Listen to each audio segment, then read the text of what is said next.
Bonjour à tous. Nous sommes aujourd'hui le vendredi 7 août 2026 et notre cher ami, l'ambassadeur Chas Freeman, est avec nous. Bon retour parmi nous, monsieur l'ambassadeur. Merci Nima. Je suis ravi d'être avec vous. Avec plaisir, monsieur l'ambassadeur. Et permettez-moi de commencer par cette information de dernière minute. La Turquie, le Pakistan et l'Arabie saoudite ont signé leur nouvel accord de défense trilatéral. Il est précisé que la disposition centrale de cet accord est une clause de défense collective. Toute attaque armée contre l'un des trois États sera considérée comme une attaque contre l'ensemble d'entre eux. C'est là l'interprétation de base. Nous avions déjà cela entre l'Arabie saoudite et le Pakistan. À présent, la Turquie les rejoint. Officiellement, ils ont signé le document. Et s'agissant de ce traité et de la situation actuelle, je pense que la guerre a créé une nouvelle atmosphère dans la région. Selon vous, de quoi s'agit-il?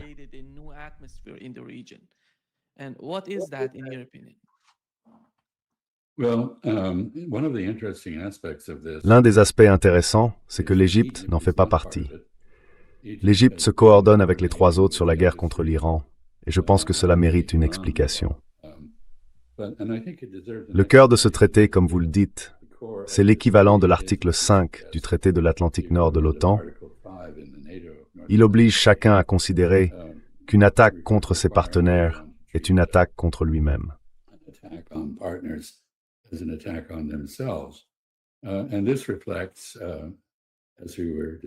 Et cela reflète, comme nous en discutions avant d'être en ligne, le changement de perspective des pays de la région, c'est-à-dire l'Iran, l'Arabie saoudite en particulier, les Émirats arabes unis et bien sûr l'Égypte, qui s'éloignent de toute ambition de leadership à grande échelle sur le monde islamique, le monde arabe ou le monde en général, pour se concentrer sur leurs propres intérêts, leurs intérêts immédiats et sur la sécurité de la région.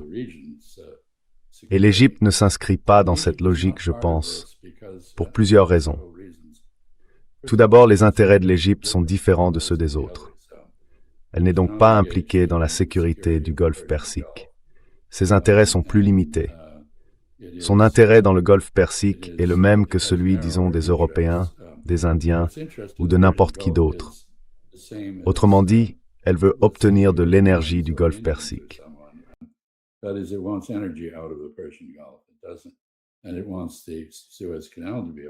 Non. Et il souhaite que le canal de Suez reste ouvert, mais il n'a pas le même intérêt général pour la sécurité régionale que les autres. Je pense qu'il entretient une relation de consultation avec ce traité tripartite. Il n'en est donc pas totalement éloigné, mais il n'en fait pas partie. Et ce que prévoit le traité, bien sûr, au-delà de l'engagement de défense commune, c'est aussi un engagement de coopération en matière de renseignement et d'échanges technologiques, de production industrielle, ainsi que de consultation sur la sécurité régionale. C'est donc très important.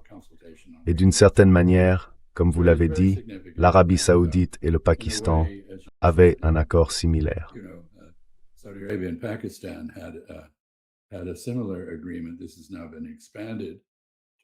Cela s'est maintenant élargi.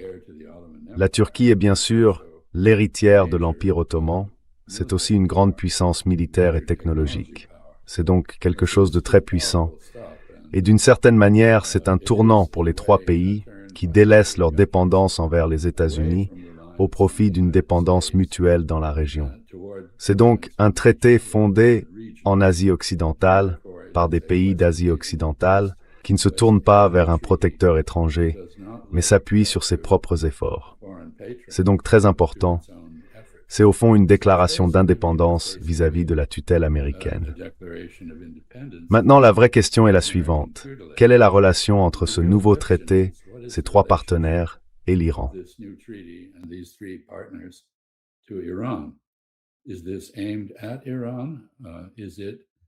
Est-ce que cela vise l'Iran? Est-ce que cela va s'étendre à une relation de concertation avec l'Iran ou à quelque chose de plus important?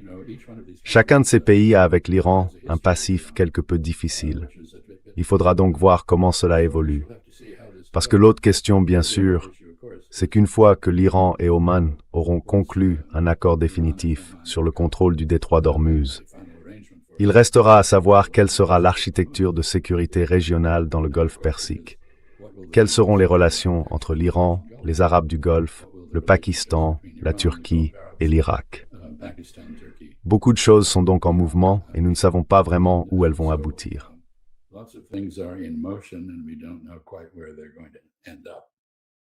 Je pense que dans ce que l'Alliance s'ensuit, c'est de savoir comment ça va recevoir cela.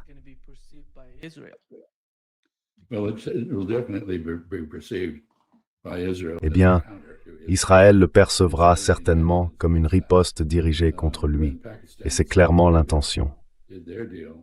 Lorsque le Pakistan et l'Arabie saoudite ont conclu leur accord, celui-ci reposait sur une base nucléaire.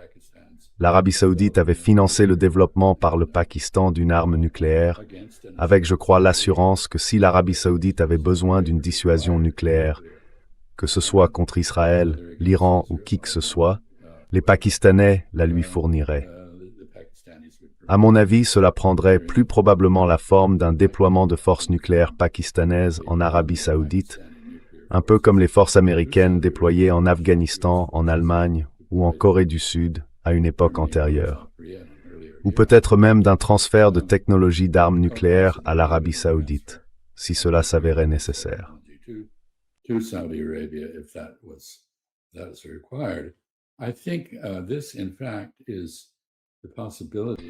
Je pense que cette possibilité, en fait, que le Pakistan puisse faire davantage que fournir à l'Arabie saoudite une capacité de dissuasion élargie, est l'une des principales raisons pour lesquelles l'Iran, semble-t-il, n'est pas encore devenu une puissance nucléaire.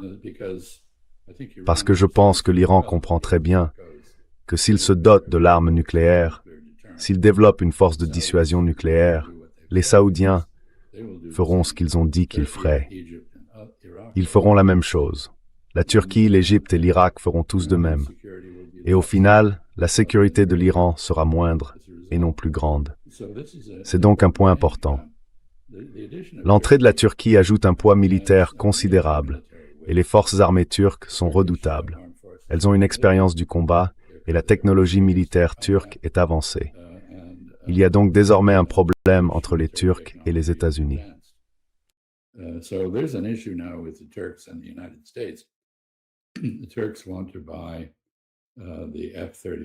Les Turcs veulent acheter le F-35, ou au moins être réadmis à participer à la fabrication du F-35. Israël s'y est opposé avec acharnement, car il considère à juste titre que cela marquerait un éloignement américain d'Israël au profit de relations différentes dans la région. Et cela porterait aussi atteinte à ce qu'Israël appelle son avantage qualitatif, que les États-Unis se sont engagés à préserver sur le plan sécuritaire. Donc oui, Israël ne peut voir cela que comme une menace. C'est assurément une menace pour le projet du Grand Israël, car ces trois pays sont en mesure de bloquer toute nouvelle expansion d'Israël dans la région et de lui faire contrepoids politiquement et militairement à mesure qu'ils développent leurs mécanismes de concertation.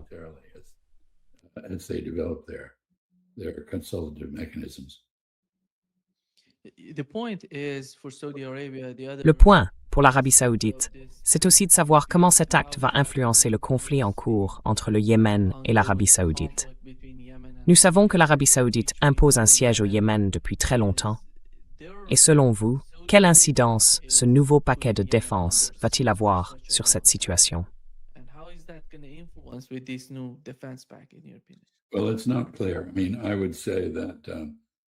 Eh bien, ce n'est pas clair. Je veux dire, il est évident que le conflit au Yémen dure depuis longtemps, comme vous le dites. Pendant très longtemps, l'Arabie saoudite a pratiqué ce que j'appelle la realpolitik. Autrement dit, elle achetait les Yéménites pour qu'ils restent en paix entre eux et avec le royaume. Cette politique a été modifiée par Mohammed Ben Salman. Très imprudemment, il a lancé une guerre contre Ansar Allah, les Houthis, et cela ne s'est pas bien passé. Ansar Allah tient l'Arabie saoudite pour responsable de l'attaque menée contre lui par le gouvernement d'Aden, que l'Arabie saoudite finance et soutient. Historiquement, l'Arabie saoudite n'a pas souhaité un Yémen unifié, mais elle a voulu que les factions yéménites se tournent vers elle pour être guidées, plutôt que vers d'autres. Dans les années 60, il y a même eu une guerre entre l'Arabie saoudite et l'Égypte au sujet du Yémen. Les deux pays avaient des troupes au Yémen et l'Égypte tentait de renverser les Al-Saoud en Arabie saoudite.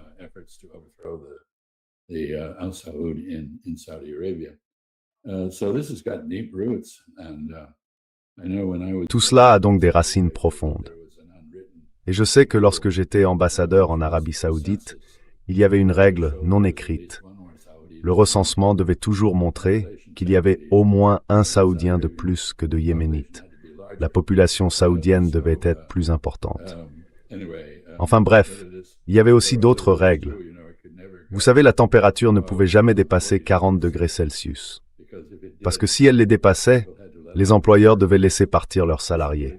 Donc le service météorologique ne mesurait jamais une température supérieure à 40 degrés Celsius. Mais évidemment, quand je suis arrivé, le service météorologique, d'une manière très islamique, ne prévoyait pas le temps, parce que cela aurait été une offense à Dieu. Il indiquait le temps qu'il avait fait. Beaucoup de choses ont changé, mais enfin certaines restent les mêmes.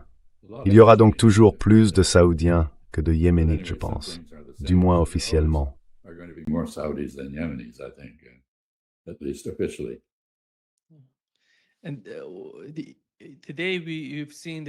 Et aujourd'hui, nous avons vu les images de ce qui se passe en Irak. Il semble que le gouvernement irakien essaye de contrôler la résistance en Irak pour qu'elle n'attaque pas l'Arabie saoudite. Ils essayent. On voit les hélicoptères survoler certaines régions pour surveiller ce qui s'y passe, parce qu'ils ne veulent pas qu'un nouveau conflit éclate. D'un autre côté, nous savons que la résistance en Irak exerce une pression sur le gouvernement. Ils doivent répondre à ce qui s'est passé, à l'attaque saoudienne contre l'Irak. Il y a une sorte de turbulence régionale en cours en Irak. Et nous savons que l'Arabie saoudite a été en contact avec les Iraniens pour les informer que l'attaque contre l'Irak venait des États-Unis. Ils ont attaqué un entrepôt en Irak. Ils n'ont pas attaqué toutes ces personnes. En substance, ils disent aux Iraniens, ce n'est pas nous qui l'avons fait, ce sont les États-Unis. Quelle est votre analyse? Et comment vont-ils pouvoir apaiser la situation afin de faciliter une forme de communication dans la région?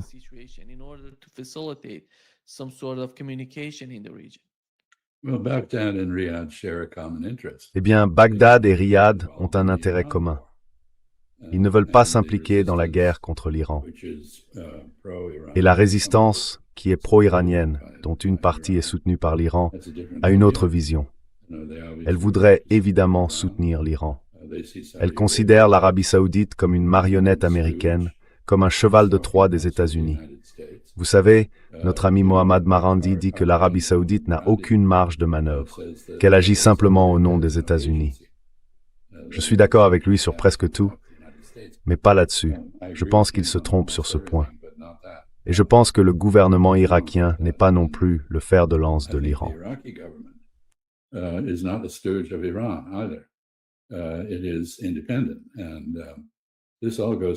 C'est indépendant. Et tout cela renvoie à ce dont nous parlions au début de cette émission. Dans la région, chacun défend ses propres intérêts égoïstes et se préoccupe de lui-même. Il ne s'intéresse pas à la théologie, à l'idéologie, ni à une sorte de principe. Ils cherchent à maximiser les avantages pour leur propre pays.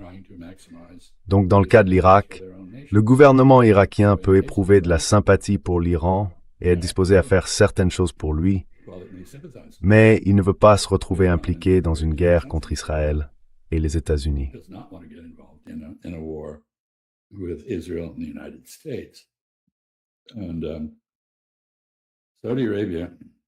Et l'Arabie saoudite, de son côté, qu'elle ait ou non participé aux attaques contre l'Irak, et je pense qu'elle y a participé, ne veut pas se retrouver entraînée dans un conflit avec l'Iran ou avec d'autres pays de la région. Elle a déjà suffisamment de problèmes. Elle a subi des revers face à l'Iran, à la résistance irakienne, aux Ansar al-Houthis, et elle ne s'en est pas bien sortie au Liban. De plus, ses relations avec les États-Unis sont très fragiles. Donc, l'une des motivations saoudiennes pour répondre à la résistance par une attaque était de consolider sa relation avec les États-Unis, de faire comprendre aux États-Unis qu'au final, l'Arabie saoudite reste centrale dans toute politique américaine à l'égard de la région.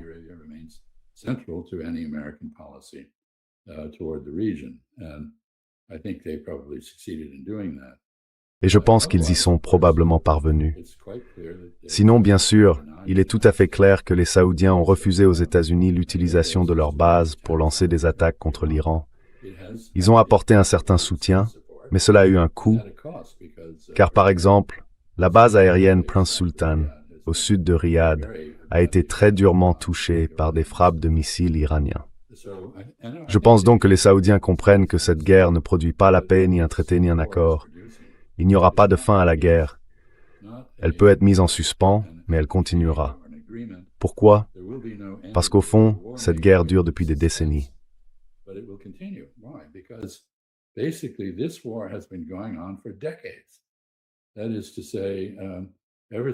Autrement dit, depuis la révolution islamique et la fin des relations du Shah avec Israël, Israël cherche à renverser le gouvernement de Téhéran et à changer le régime. Il s'est aussi activement employé à tenter de paralyser les capacités scientifiques et technologiques iraniennes, surtout dans le domaine nucléaire. De son côté, pendant une grande partie de cette période, l'Iran est resté très passif. Il n'a pas réagi avec force à Israël, mais il réagit maintenant. Et nous sommes dans une situation où, si et quand le problème du détroit d'Ormuz sera résolu d'une manière ou d'une autre, et nous pouvons en parler, car je pense qu'une solution est en cours d'élaboration.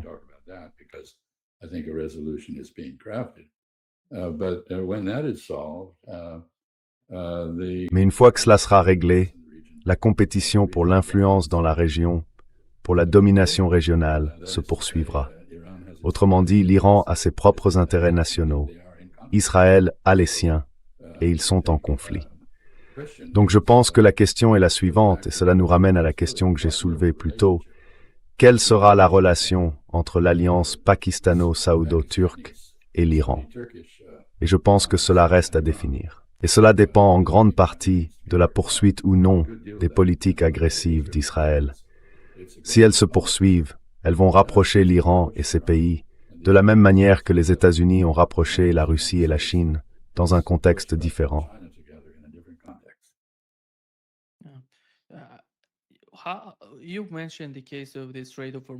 Vous avez évoqué le cas du détroit d'Ormuz. Nous savons qu'ils communiquent. Il y a une forme de communication, ou bien ils sont parvenus. Hier, nous l'avons appris dans les premières informations en provenance d'Iran, à une sorte de premier projet d'accord entre les deux parties.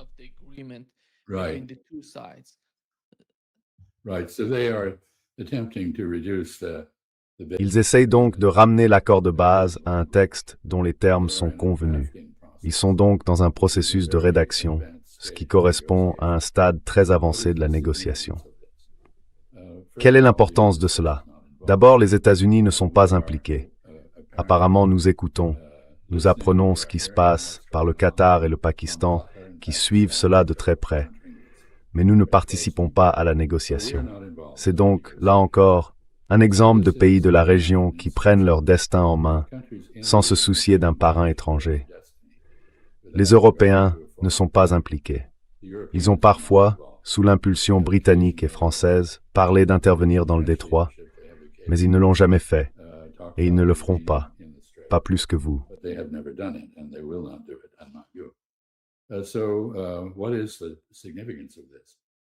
Alors, quelle est la portée de tout cela? C'est une façon pour Donald Trump de déclarer victoire et de s'en aller.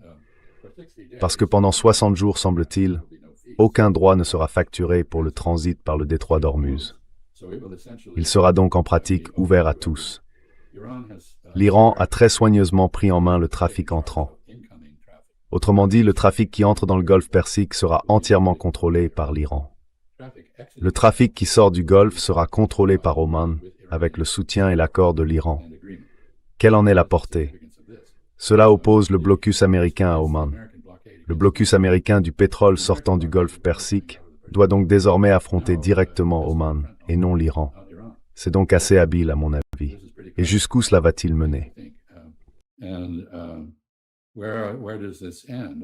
I imagine the desired outcome is J'imagine que l'objectif recherché est qu'Oman et l'Iran n'autorisent pas pendant 60 jours les navires américains à entrer dans le Golfe ou à en sortir, pas plus que les navires liés à Israël. J'espère que l'Iran aura la sagesse de ne pas proclamer cette politique. Autrement dit, si c'est bien une politique, qu'il n'en parle pas, parce que Donald Trump a besoin d'un prétexte pour se retirer. Et il est vraiment en difficulté sur toute cette question. Il a, stupidement, engagé une guerre à l'instigation de Benjamin Netanyahou, du gouvernement israélien et de la nation israélienne. Cela a considérablement affaibli les capacités militaires américaines à l'échelle mondiale. Les États-Unis ont encore la capacité de bombarder l'Iran et d'agir dans le Golfe Persique. Mais après avoir épuisé nos armements et nos défenses, nous n'avons plus, pour le moment, la capacité d'agir comme une puissance mondiale.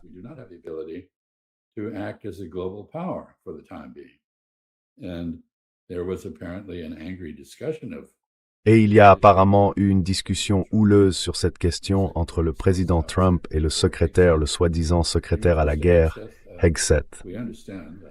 Selon ce que nous comprenons, M. Hegseth a une fois de plus fait preuve de lâcheté politique et d'un manque de caractère. Il a rejeté la faute de cette situation sur son adjoint. Mais l'un des principes fondamentaux de tout dirigeant, c'est que vous êtes au bout du compte responsable de ce qui se passe, même si vous n'y avez pas été directement impliqué. Or lui, il y a clairement été directement impliqué. C'est donc un exemple de lâcheté politique et de manque de caractère de sa part, ce qui n'est pas vraiment une surprise. Mais quoi qu'il en soit, c'est une situation grave. Les armements ont été épuisés. La liberté d'action des États-Unis dans d'autres guerres, réelles ou potentielles, est limitée.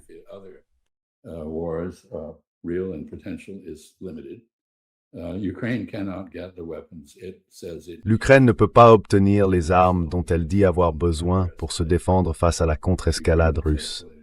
L'Ukraine a escaladé contre la Russie et la Russie a contre-escaladé. Mais l'Ukraine n'a pas les capacités d'interception patriote pour faire face efficacement aux attaques russes, si tant est que le Patriot soit réellement efficace. De même, les États-Unis n'ont pas les munitions nécessaires pour faire face à une éventuelle attaque chinoise contre Taïwan. Je ne pense pas que ce soit probable, mais ça pourrait arriver. Autrement dit, je ne pense pas que les Chinois veuillent une guerre. Je pense qu'ils veulent gagner sans guerre, gagner la guerre civile qui se poursuit encore, sans recourir à la force, en dehors de démonstrations de force. Et c'est ce que font dans le détroit de Taïwan et dans la mer des Philippines.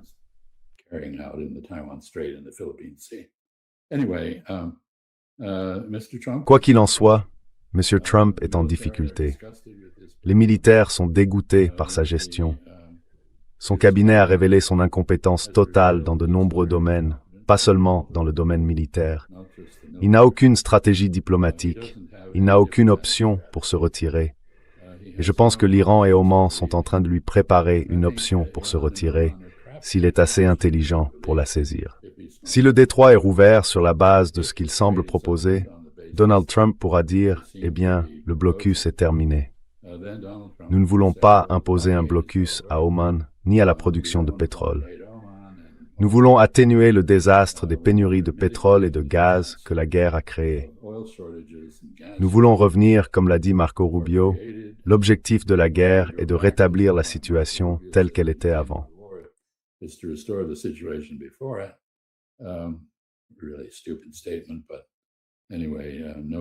Déclaration vraiment stupide. Mais bon, personne n'a jamais perdu en crédibilité en sous-estimant la stupidité du public américain. Et Donald Trump s'en sort en affirmant qu'il est prêt à intervenir de nouveau si l'Iran impose des contrôles inacceptables sur le détroit. Mais dans 60 jours, tout le monde aura changé de sujet et sera passé à autre chose. Plus personne ne se souviendra de rien. Enfin, c'est une des caractéristiques de notre époque. Il y a une sorte d'amnésie politique apparente chez le public. Les gens ne se rappellent pas ce qui s'est passé. Quel a été l'enchaînement des événements, ce qui a été convenu, ce qui ne l'a pas été, vous voyez. Et Donald Trump a l'habitude d'affirmer après coup que certains accords comportaient diverses conditions qui n'ont jamais été discutées. Donc à l'inverse, il peut aussi affirmer après coup qu'il y avait des conditions qui lui sont favorables et qui n'ont jamais été discutées. Il peut ainsi revendiquer une sorte de victoire. Pas très crédible, mais suffisamment pour s'en sortir de justesse. Je voudrais faire une dernière remarque sur tout ça. 60 jours. Nous ne savons pas quand le projet d'accord entre l'Iran et Oman sera finalisé. Apparemment, ça avance assez vite. 60 jours. Disons qu'aujourd'hui, nous sommes le 7 août. Alors, disons que le 15 août, il y a un accord. Eh bien, 60 jours plus tard, on sera le 15 octobre. C'est environ 3 semaines avant les élections de mi-mandat de novembre. Vous pensez que Donald Trump voudra repartir en guerre avant les élections? Vous savez, je pense qu'au moins les Iraniens ont réfléchi à tout cela avec beaucoup de soin. Et nous verrons ce qui se passe. C'est la phrase préférée de Donald Trump. Nous verrons ce qui se passe.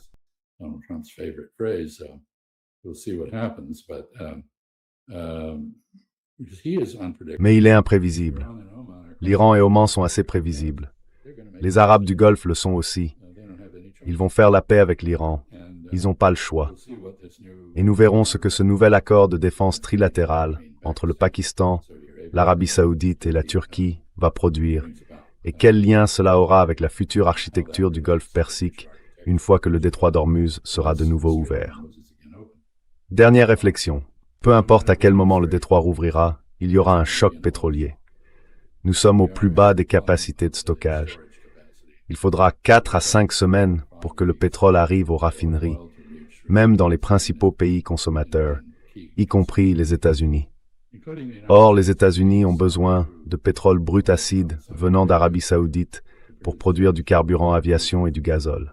Donc, sur le plan économique, le pire reste à venir, quoi qu'il arrive.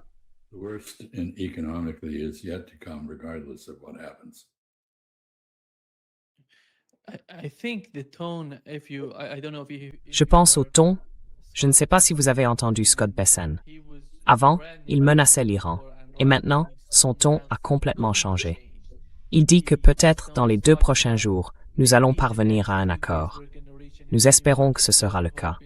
Et cela montre à quel point ils sont soumis à une pression énorme à cause du conflit. Il ne s'agit pas seulement du détroit d'Ormuz. Il s'agit aussi de la mer Rouge et de toute la complexité de la question en Asie occidentale. Le Japon, par exemple, est soumis à une pression énorme à cause du pétrole qu'il doit acheter. Et le prix du pétrole est tellement élevé en ce moment. C'est pourquoi il demande aux États-Unis de les aider d'une manière ou d'une autre.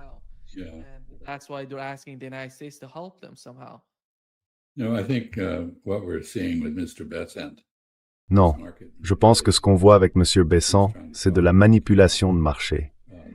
Il essaie de faire monter le marché par ses déclarations. Je parle du marché des capitaux, qui est tout ce qui intéresse les plutocrates aux États-Unis.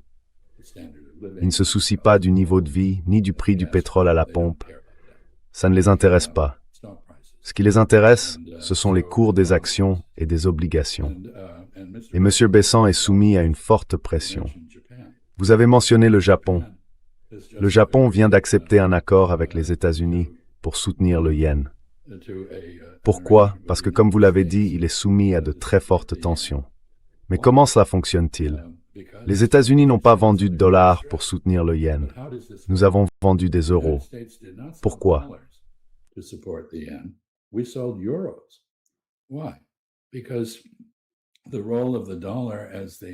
Car le rôle du dollar comme monnaie de réserve internationale s'érode directement à cause de cette guerre. Les dégâts collatéraux de cette guerre sont énormes. Elle a évidemment détruit la réputation et probablement la présidence de Donald Trump. Elle a dévalorisé la réputation et les capacités de l'armée américaine. Elle a tué beaucoup de gens dans la région. C'est devenu la guerre la plus impopulaire aux États-Unis, y compris par rapport à la guerre du Vietnam. C'est devenu un fardeau politique pour Israël, qui est désormais détesté par une grande partie de l'opinion publique américaine. Donald Trump aurait dit directement à Benjamin Netanyahou, « Vous savez, tout le monde déteste Israël et vous. »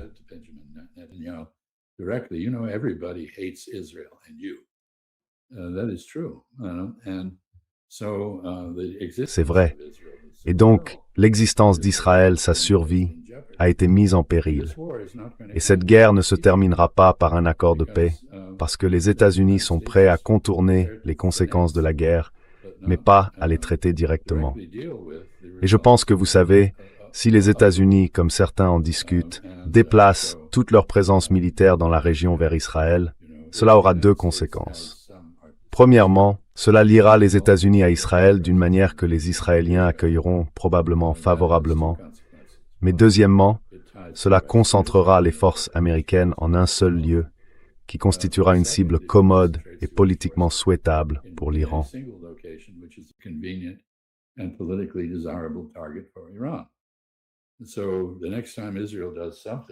Donc la prochaine fois qu'Israël fera quelque chose qui justifiera une frappe iranienne contre Israël, l'Iran frappera très durement. Il y a un général de division israélien, Brik, qui fait preuve d'une honnêteté remarquable dans ses évaluations des questions de défense israéliennes. Et il souligne qu'Israël n'a aucun moyen de se défendre contre les missiles hypersoniques iraniens et contre les capacités de l'Iran à détruire, pour l'essentiel, une grande partie d'Israël. Israël s'est donc placé dans une très mauvaise position, malgré la poursuite de son agression, à Gaza comme dans le sud du Liban. Et je pense que les Israéliens les plus lucides, et ils sont nombreux, de nombreuses personnes intelligentes et honnêtes en Israël, comprennent très bien ce qui s'est passé.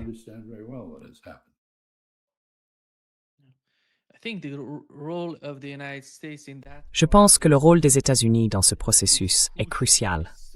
Il est très important de leur faire comprendre leurs limites, car Israël, sans l'aide des États-Unis, n'aurait pas été en mesure d'attaquer l'Iran, sans l'aide des États-Unis, sans tout ce soutien. Cela veut dire que si les États-Unis décident de faire pression pour d'une certaine manière les obliger à comprendre la réalité de ce qui se passe dans la région, car il ne s'agit pas seulement de l'Iran. Vous avez mentionné les missiles hypersoniques iraniens dont il parle. J'ai discuté avec le professeur Ted Postol. Il connaît les systèmes de défense aérienne et ce qui se passe avec ces systèmes. Ça, c'est la partie militaire, l'aspect militaire de ce qui se passe. Mais les autres aspects concernent la manière dont les Israéliens perçoivent la région comme conséquence de ce qui se passe. C'est ça. Nous avons le ministre israélien de la diaspora. Hier, il parlait de la Turquie, du Qatar, de la Syrie. Il parle de tous ces pays de la région comme étant, en gros, les pires ennemis d'Israël. Ils n'en sont pas encore au point de comprendre la situation. Si nous ne pouvons pas gagner la guerre contre l'Iran, comment pouvons-nous étendre la guerre? Cela ne leur vient pas à l'esprit.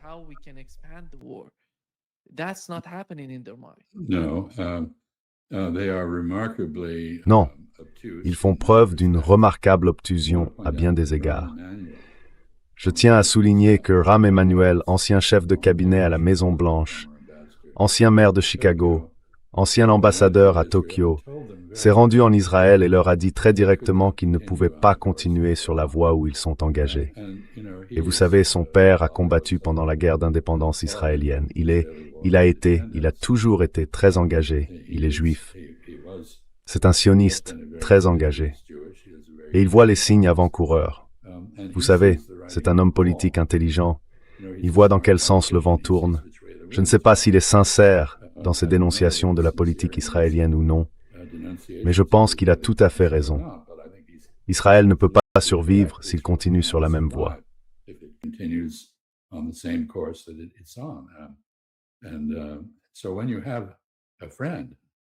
Et donc, quand un ami juif, un ami sioniste, vient vous dire que vous perdez le soutien des États-Unis, de l'Europe et de tous les autres, que vous ne pouvez pas survivre dans ces conditions et que vous n'y prêtez aucune attention, vous commettez en fait un suicide.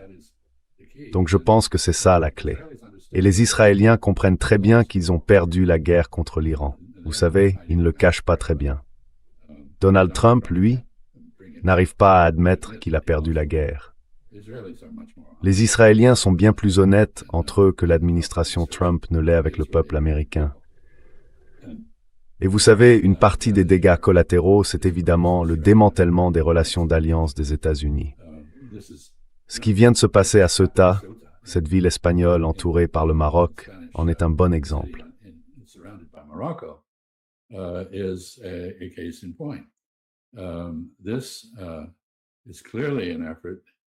C'est clairement une initiative liée à l'opposition d'Israël à l'Espagne, qui a été le pays européen le plus direct, le plus honnête et le plus franc dans son soutien à la cause palestinienne. Et ce, alors même que l'Espagne a aussi proposé des passeports à toute personne vivant en Israël, pouvant prouver une ascendance espagnole. C'était aussi, bien sûr, le reflet du conflit autour du Sahara espagnol et de l'antipathie entre l'Espagne et le Maroc, qui s'est emparé du Sahara espagnol et le contrôle. Donc c'est compliqué, mais il ne fait aucun doute qu'il s'agissait d'une initiative des Israéliens, en partenariat avec le Maroc, pour punir l'Espagne. Cette guerre a donc toutes sortes de répercussions dans des endroits inattendus. Et fondamentalement, elle, ainsi que le génocide israélien à Gaza, commence à produire des résultats électoraux très imprévisibles aux États-Unis.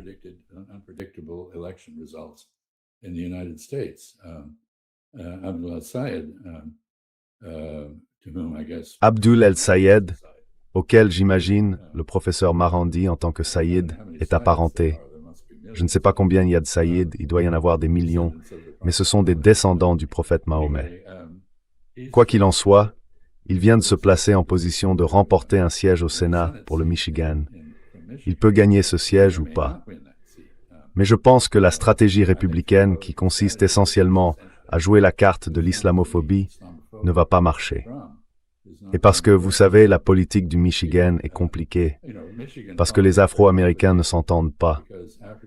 Les Afro-Américains, pour la plupart, pas tous, sont des chrétiens fervents et ils souffrent d'une forte islamophobie.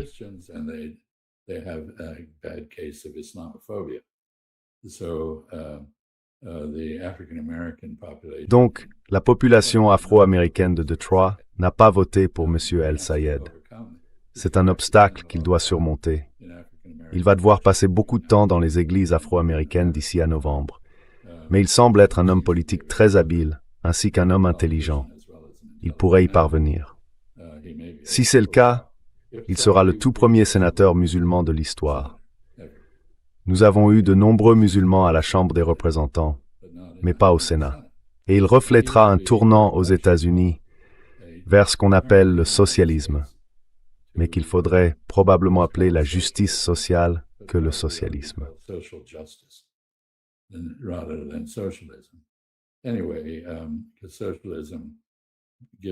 Quoi qu'il en soit, le socialisme, étant donné que les communistes se sont appropriés ce terme et en ont fait le leur, n'a pas bonne réputation aux États-Unis. La justice sociale décrit mieux la position vers laquelle semble se diriger l'aile gauche des démocrates. Et elle gagne du terrain, pas seulement avec Mamdani à New York, mais aussi désormais dans bien d'autres endroits, à Los Angeles par exemple. Je ne sais pas comment la diaspora iranienne de Los Angeles a voté. Mais, vous savez, c'est une population très importante là-bas. Et quoi qu'il en soit, il se passe des choses très intéressantes. Ce sont tous des effets en cascade des événements en Asie occidentale, liés à la guerre contre l'Iran, ainsi qu'à l'expansionnisme et à la cruauté israélienne.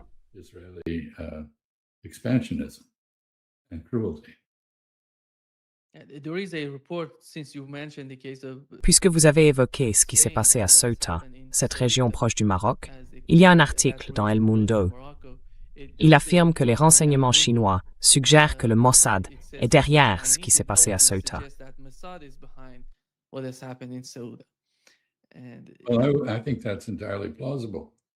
Je pense que c'est tout à fait plausible.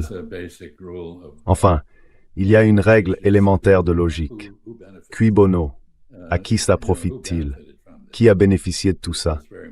Cela a très clairement servi les intérêts de ceux qui en Israël voulaient se venger de l'Espagne, parce que ça a provoqué toutes sortes de problèmes internes en Espagne. La droite dit « Nous ne voulons aucune de ces personnes ». Apparemment, tout le monde est reparti, sauf quelques 800 orphelins, des mineurs non accompagnés. Et le gouvernement espagnol propose de les accueillir en Espagne continentale.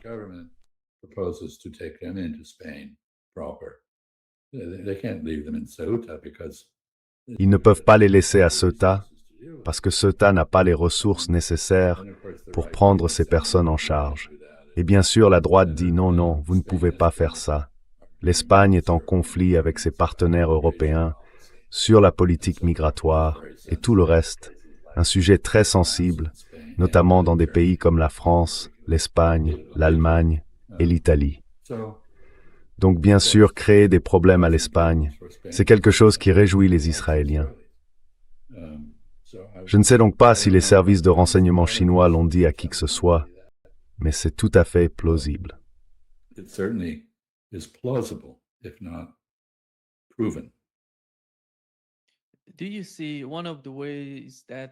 Voyez-vous là l'un des moyens pour Israël, vous savez, d'empêcher ou de détruire toute possibilité d'accord entre l'Iran et les États-Unis? De nouvelles attaques au Liban, dans le sud du Liban. Si cela s'intensifie, s'ils essaient de faire quelque chose. À mon avis, certains signes provenant de cette région pourraient indiquer qu'une escalade est en cours. Quelle est votre lecture de la situation? Si cela se produit, pensez-vous que l'administration Trump les suivrait, les soutiendrait ou ferait quelque chose de différent?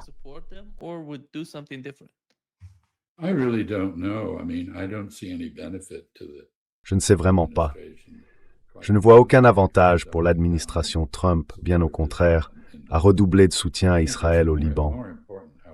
Je pense toutefois qu'il est plus important, pour revenir au thème initial dont nous parlions, celui du comportement égoïste et auto-centré des pays de la région, de noter que l'Iran a très clairement fixé une priorité, élaboré avec Oman un dispositif de gestion du transit dans le détroit d'Ormuz.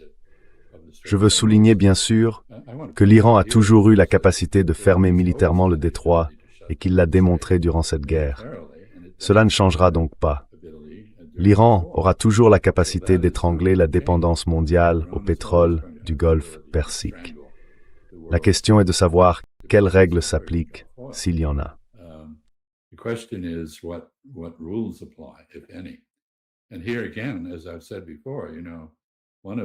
Et là encore, comme je l'ai déjà dit, vous savez, l'une des conséquences, si Oman et l'Iran produisent effectivement un projet d'accord final, c'est que ceux qui dépendent directement du pétrole du Golfe Persique, le Japon, la Corée du Sud, la Chine, l'Inde, les pays européens, doivent vraiment ouvrir une discussion avec Oman et l'Iran sur les règles à appliquer. Et il devrait y avoir un traité international, comme il existe un traité international qui couvre les Dardanelles, le passage de la mer Noire à la Méditerranée et inversement.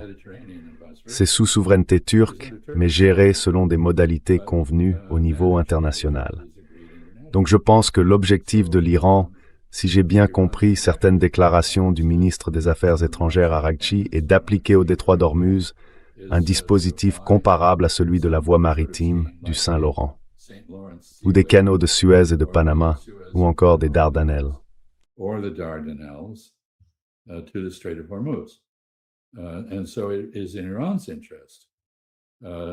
Il est donc dans l'intérêt de l'Iran d'avoir une discussion internationale qui n'inclut pas les États-Unis, car les États-Unis ne dépendent pas vraiment du pétrole du Golfe Persique, sauf indirectement dans la mesure où cela affecte les prix mondiaux. En fait, c'est un point important. Si le blocus américain contre l'Iran prend fin et que la marine américaine s'en va, en substance, les intérêts américains ne sont pas très directement engagés dans le détroit d'Ormuz. Ce qui est en jeu, ce sont les intérêts de l'économie mondiale et ceux des pays qui importent directement du pétrole. L'Inde, la Chine, le Japon, la Corée du Sud, entre autres, ainsi que les Européens. Et bien sûr, à l'avenir, on cherchera à développer d'autres itinéraires, des pipelines allant dans différentes directions et contournant le détroit d'Ormuz.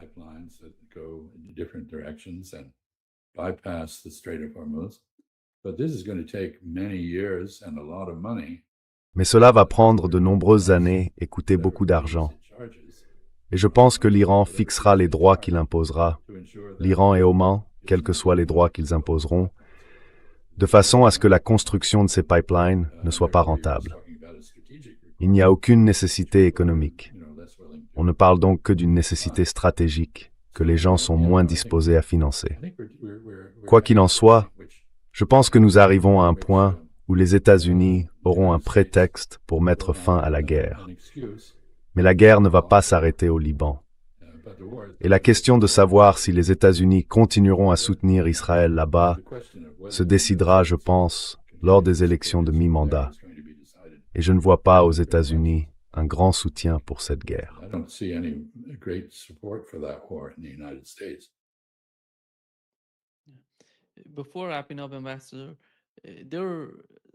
Avant toute chose, Monsieur l'ambassadeur, on sent comme un nouveau ton, une nouvelle atmosphère dans les médias grand public.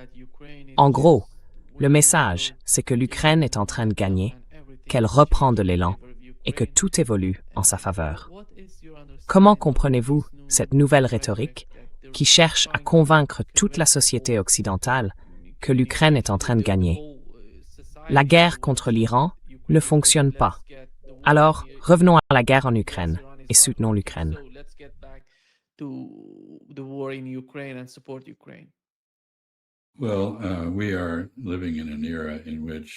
Eh bien, nous vivons à une époque où l'on peut gagner la guerre de l'information tout en perdant sur le champ de bataille. On le voit avec la campagne de promotion israélienne. Israël dépense des sommes énormes en propagande aux États-Unis, et sa machine de propagande diffuse toutes sortes de commentaires vraiment virulents, de contenu islamophobe. C'est un effort pour gagner dans l'espace informationnel ce qu'Israël a perdu sur les plans politiques et militaires. C'est la même chose pour l'Ukraine. L'Ukraine a gagné la guerre de l'information en Occident. Autrement dit, les gens en Occident, en Europe et ailleurs imaginent que l'Ukraine peut, d'une manière ou d'une autre, gagner sur le champ de bataille.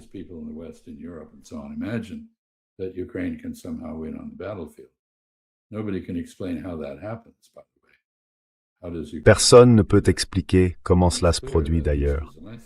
Comment l'Ukraine fait-elle réellement ça? Et il est clair que M. Zelensky, le président ukrainien et son entourage comprennent très bien qu'ils ne peuvent pas gagner. Ils s'efforcent vraiment d'obtenir un cessez-le-feu avec les Russes, qui sont implacables. Les Russes vont prendre par la force ce qu'ils se sont fixés comme objectif et ils vont simplement continuer à avancer à petits pas. Ils progressent lentement, tandis que l'Ukraine est broyée.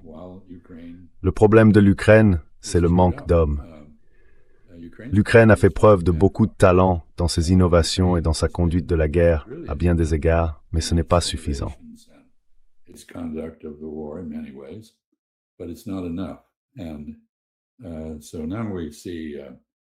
Et donc nous constatons maintenant deux choses. Une progression russe continue, lente et discrète sur le champ de bataille, et une escalade suivie d'une contre-escalade, avec toute leur intensité. Il y a désormais des pénuries de carburant pour les entreprises privées et les automobiles en Russie, à la suite des frappes ukrainiennes contre les raffineries. Mais la mer Noire est maintenant fermée à l'Ukraine. L'Ukraine ne peut donc plus exporter de céréales. La guerre s'est étendue à Odessa, pas encore au sol, mais certainement par le blocus du port. L'Ukraine est désormais enclavée. Et ce n'est pas une situation dans laquelle l'Ukraine peut survivre. Et je remarque également que d'autres pays en Europe apportent un soutien moins direct à l'Ukraine.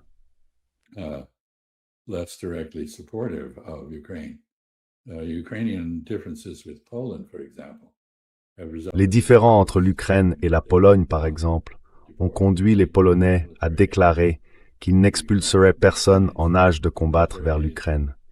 Les Ukrainiens en âge de combattre ne seront pas renvoyés en Ukraine. Donc vous savez, les désertions dans l'armée ukrainienne sont énormes. Les jeunes hommes essayent de passer la frontière vers la Roumanie et la Pologne s'ils le peuvent, et personne ne va les en empêcher. Donc vous savez, l'issue la plus probable de cette guerre a toujours été une victoire russe. Cela paraît plus évident qu'avant, partout sauf dans l'espace informationnel. Là encore, la guerre de l'information bat son plein. L'Ukraine s'en sort très bien sur ce terrain. Elle ne s'en sort pas très bien sur le champ de bataille.